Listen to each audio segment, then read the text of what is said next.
Hello everyone, स्वागत है आप सभी का आपके यूट्यूब चैनल शिवा एजुकेशन में। दोस्त, आज हम लोग पढ़ने वाले फंडामेंटल ड्यूटीज़ को। तो चलिए शुरू कर लेते हैं।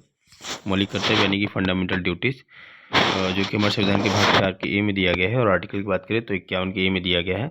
मूल कर्तव्य 42वें संविधान संशोधन से सरदार सरोवर सिंह समिति की सिफारिश पर 1976 में जोड़ा गया। बात करें सरदार सरोवर सिंह समिति की, तो इसमें 12 मेंबर्स थे और इस समय देश की प्रधानमंत्री इंदिरा गांधी जी थी। 1976 में 10 मूल कर्तव्य जोड़े गए थे। बात करें सरदार सरोवर सिंह समिति की सिफारिश पर 8 मूल कर्तव्य को बताया गया था, लेकिन विचार करने के बाद 1976 में 10 मूल कर्तव्य को जोड़ा गया था।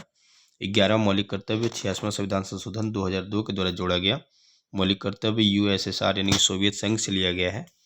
और मौलिक कर्तव्य भारतीय नागरिकों के लिए नैतिक दायित्व है, यानी मौलिक कर्तव्य सांविधिक है और यह कानून न्यायालय द्वारा लागू नहीं किया जा सकता। Fundamental duties are statutory and can not be enforced by the law. वर्तमान में मूल कर्तव्य कितने हैं? तो 11 हैं।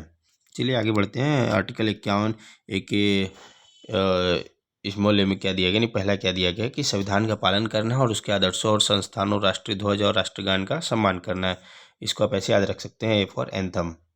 आगे बढ़ते हैं। इसके बी में दिया गया है कि उन महान आदर्शों को संजोना और उनका पालन करना जिन्होंने हमें भारतीय स्वतंत्रता संग्राम में प्रेरित किया, यानी कि इसको आप याद रख सकते हैं, बी फॉर बापू यानी कि महात्मा गांधी से।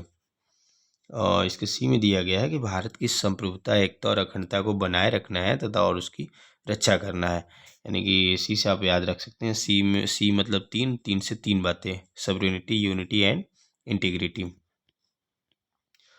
और इसकी डी में दिया गया है कि देश की रक्षा करना और ज़रूरत पड़ने या कहे जाने पर राष्ट्रीय सेवाएं प्रदान करना, डी फॉर डिफेंस। या डी आता है 4 नंबर पे। तो इसको आप ऐसे याद रख सकते हैं कि चारों ओर से देश की रक्षा करना। इसके ई में दिया गया है कि भारत के सभी लोगों के बीच धार्मिक, भाषाई और क्षेत्रीय या अनुभागीय विविधताओं से परे सद्भाव और सम्मान, भाईचारे की भावना को बढ़ावा देना, महिलाओं के सम्मान के लिए अपमानजनक प्रथाओं को त्याग करना। इसको आप याद रख सकते हैं, ई फॉर इक्वलिटी। और ये आता है 5वें नंबर पे, जैसे कि 5 पांडव भाई और उनकी पत्नी द्रौपदी जो कि महिला है, तो इसमें महिला और भाई के बारे में बात किया गया है। आगे बढ़ते हैं। इसके एफ में दिया गया है कि हमारी मिलीजुली संस्कृति की समृद्ध विरासत को महत्व देना है और उसका संरक्षण करना है। एफ इसको आप ऐसे याद रख सकते हैं कि जो हमारी संस्कृति है वो हमारी संस्कृति फैंसी बना दी गई, मतलब कि F for fancy. F 6 number पे आता है, तो फैंसी, ठीक है। आगे बढ़ते हैं। जी में दिया गया है कि वनों, झीलों, नदियों और वन्य जीवों सहित प्राकृतिक पर्यावरण को महत्व देना है तथा उसकी रक्षा करना और उसमें सुधार करना और जीवित प्राणियों के प्रति दया भाव रखना है। जिसे आप याद रख सकते हैं, जी फॉर ग्रीन, यानी कि ग्रीन जो हमारा इन्वायरमेंट है उसमें हमारा जी लगता है, ऐसे याद रख सकते हैं। या फिर जी 7 नंबर पे आता है, तो हम कहीं भी जाएं पर्यावरण हमेशा हमारे साथ ही रहेगा।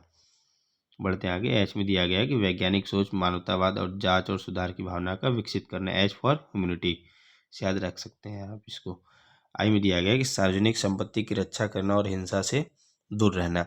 आई जो कि 9वें स्थान पर आता है, तो 9 मतलब कि नो, यानी कि हिंसा करना है नहीं, और हिंसा यानी संपत्ति का हिस्सा करना है नहीं। बढ़ते हैं आगे। जे में दिया गया है कि व्यक्तिगत और सामूहिक गतिविधि के सभी क्षेत्रों में उत्कृष्टता की दिशा में प्रयास करना, ताकि जो हमारा राष्ट्र यानी कि देश है निरंतर प्रयास और उपलब्धि के उच्च स्तर तक पहुंच सके। जे फॉर 10 से देश तरक्की करेगा। के में दिया गया है माता पिता या अभिभावक अपने बच्चों को शिक्षा के अवसर प्रदान करने का कर्तव्य होना चाहिए। 6 से 14 वर्ष की आयु के बीच 86वें संशोधन अधिनियम 2002 द्वारा जोड़ा गया। इसको के फॉर किड्स, अब इसको ऐसे याद रख सकते हैं। तो चलिए आज के लिए इतना ही। अगर आपको वीडियो अच्छा लगा होगा तो प्लीज़ वीडियो को लाइक कीजिएगा, चैनल को सब्सक्राइब कीजिएगा। मिलते हैं नेक्स्ट वीडियो में, तब तक के लिए धन्यवाद।